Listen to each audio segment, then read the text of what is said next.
Hey everyone, welcome back to The Truth, where today I refuse to believe that college football has a single actual defense. Um, no, I'm serious about that. I refuse to believe there's actual defense being played in college football because I have no words at this point. Georgia beating Auburn 27-20. I don't know whether Georgia should be on upset alert every week or this is just how Georgia plays at this point. It's I don't know. Michigan again blowing out another team who probably isn't giving them enough competition for how highly they're ranked. So we'll see how good they are once they play Ohio State, basically. And I did not mean to do that. Apologies. Um, Texas being Kansas 40-14. It's a good win, but I don't know how to feel about Texas right now. They're a little inconsistent with their play, but if they can put together a couple more weeks, I think I can be confident in them going going into the playoffs this season. Penn State, another dominating win. I mean, they're putting together a pretty good series. I just don't know how good they truly are. That's my thing. Um, Washington versus Arizona, a little close for my liking for Washington, but I mean, Michael Penix Jr. with almost 400 yards. That's ridiculous. He's having a great season. USC, one of the reasons I say college football doesn't have a defense, 48-41. I mean, look, any Lincoln Riley defense at this point doesn't exist. It's just a piece of cardboard. Oregon versus Stanford. It's Stanford. They're 0-3 in the Pac-12, and they're 1-4. And Oregon's number 9. This is what you expect. But big game, big stock rise for Bo Nix coming to the draft. So that's going to be important to look out for. Um, another another win for Notre Dame, a little closer than my liking, but I mean, look, they're still putting together wins, so they're gonna be interesting to see. Alabama decided to play football Saturday, 40-17. They're like Texas. I don't know where to put them. They're inconsistent. I want to see. I want to see games where they consistently dominate for me to feel confident about placing them highly. Our first upset of the week is, or one of our first upsets of the week is LSU versus Ole Miss, 49-55. Great game, fun game to watch. Brushing for the LSU defense, another reason why I say college football defense doesn't exist. 49-55. That's insane. No, literally, if LSU decided to play defense, they would have won this game, but they didn't. I mean, passing wise, rushing wise, the quarterback was scrambling. They just dominated. No defense was good this week, but Ole Miss just put together more points. Um, Oklahoma versus Ohio State. Iowa State. My apologies. This is what we kind of expected. Oklahoma's showing that they're a good team. We maybe should think of them possibly higher than ranked 14th if they're 5-0 and 2-0 in the Big 12. Gabriel did throw an interception, but other than that, not a bad game. 50-20 is not a bad game. You like to see their defense put together a little bit better game early on instead of letting 20 get dropped on them in the first half, but not bad. South Carolina versus Tennessee. It was close in the first quarter and then got just put away in the rest of the game. So it's nice to see about Tennessee. Another upset, Florida drops one to Kentucky, who's 5-0 and 2-0 in the SEC, surprisingly. That's pretty impressive. We'll see how they play out. It's going to be interesting to monitor. They should probably rank in the top 25. Like I always said, Florida should be ranked top in 25 now. Missouri versus Vanderbilt. I don't know how to feel about this game. Now, Vanderbilt isn't a good team, but if we're being honest, they're still an SEC team, so they can still put up points. But if you're Missouri and you're undefeated right now, you'd like to not give 14 points in the fourth quarter. You'd like to do a little bit better. Fresno State, they're undefeated right now. They beat a bad Nevada team. I mean, they're another team you could say, yeah, they don't have the toughest schedule, but they are 5-0. Maybe they should be ranked a little bit higher. Moving on to NFL, which is arguably even more frustrating. Let's update this.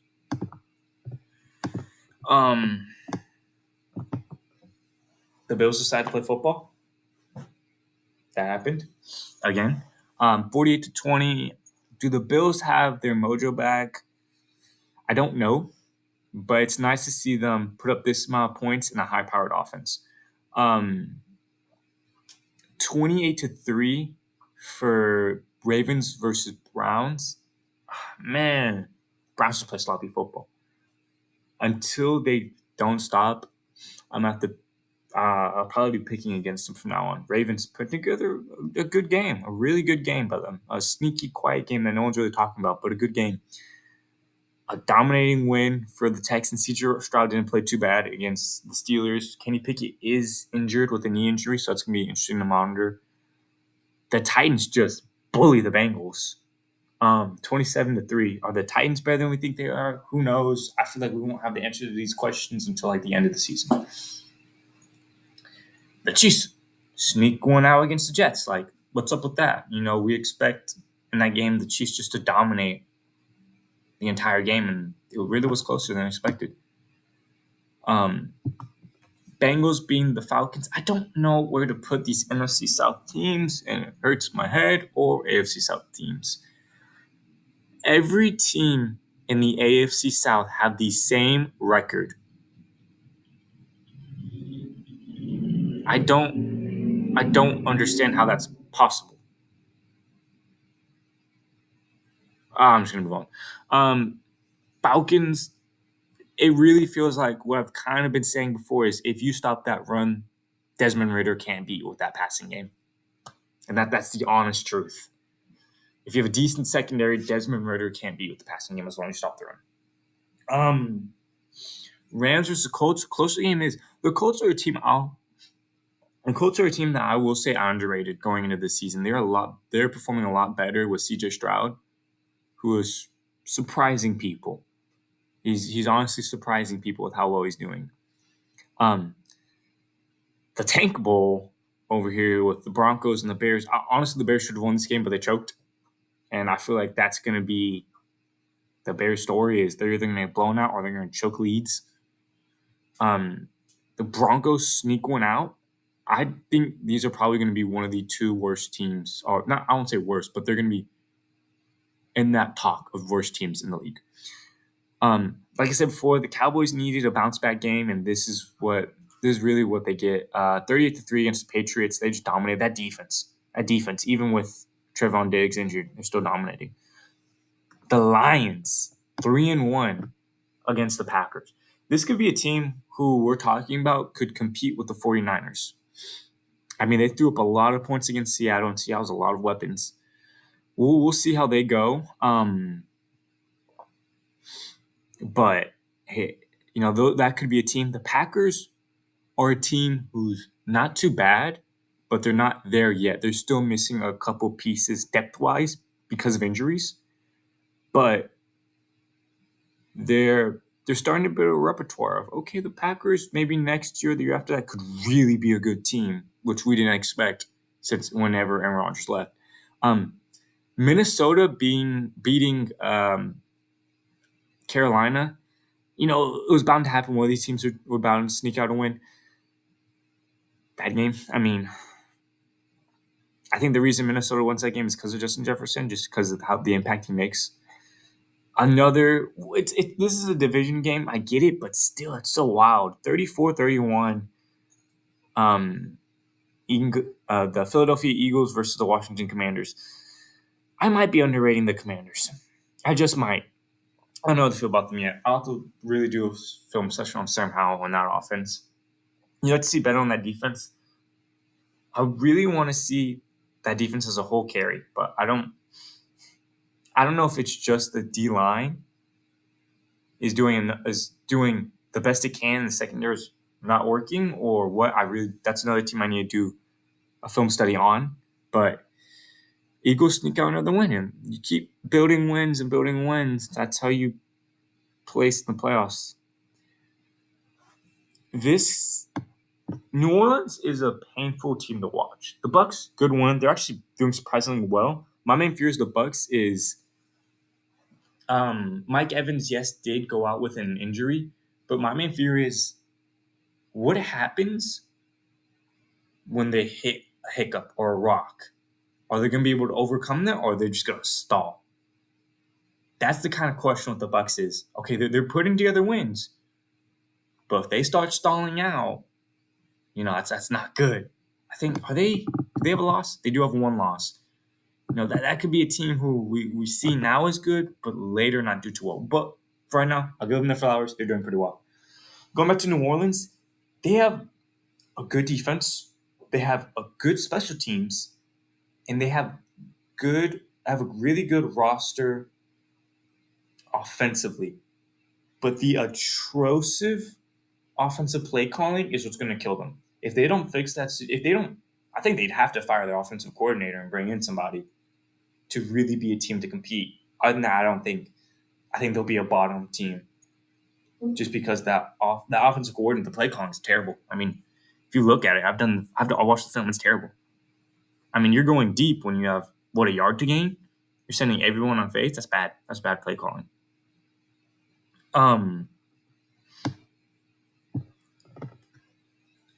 The